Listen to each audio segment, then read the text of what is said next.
In today's society, we have grown and evolved to make sure that we as individuals know the extent of the effects that mental health can have on someone. Through media and networking, we have made sure that we spread the awareness of mental health through fundraisers, challenges, movements, and many more. Yet we are still to see a significant change within the system that supports the same movement of its population. It was estimated that the budget for the Canadian healthcare was $264 billion in 2019, based off figures released by the CHIH, Canadian Institute for Health Information. Yet only 7.2% of that budget was spent on mental health care. Right now, as you know, the world is in a global pandemic. Isolation has taken place, social distances and other preventive measures have been set out, and we now sit and wait patiently for news and updates or other announcements from health and government officials. Yet, we have been ignoring another disease that have been around much longer than COVID: depression. Due to the current conditions we are set in and the minimalist contact we have with society, the mental state of the nation has plummeted, and the awareness of mental illness has vanished due to the overwhelming media coverage on COVID. To put it into perspective of where the mental state of the population is right now, we can take a look at a report done by the CDC, the Centers of Disease Control and Prevention.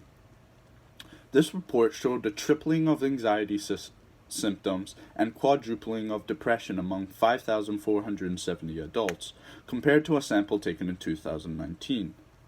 CDC also recently did a survey of adults 18 to 24 years old, and a quarter of the participants surveyed reported that they had increased the level of alcohol and drugs they consumed to deal with pandemic-related stress. Another factor contributing to the stress of these adolescent adults is the overwhelming media coverage of the disease thus far, and how conflicting reports can cause acute stress in these individuals. Acute stress is a term that refers to an intense, unpleasant, and dysfunctional feeling beginning shortly after an overwhelming traumatic event. Due to how different generations receive their news, it is more likely for adolescents and young adults to come across conflicting media, as they could follow social media news pages, watch the news channel, hear reporting on the radio, compared to older generations that are more likely to receive their news from one source. The last and final point highlighting why adolescents and young adults are taking a mental toll due to the conditions of the pandemic is the loss of physical touch and interaction. As we know, the social life of a teenager and young adults are very important to these individuals, as it will determine their source of influence, who they will hang around, and who they can call in the future. With the loss of these aspects of life, this can cause more stress and anxiety on these individuals, ultimately hurting their mental state. In conclusion, I feel that awareness programs and other mental health programs should be reinforced and blurted out through media to make sure that people who need help receive it.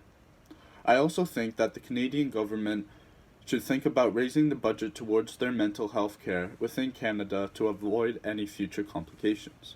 Thank you.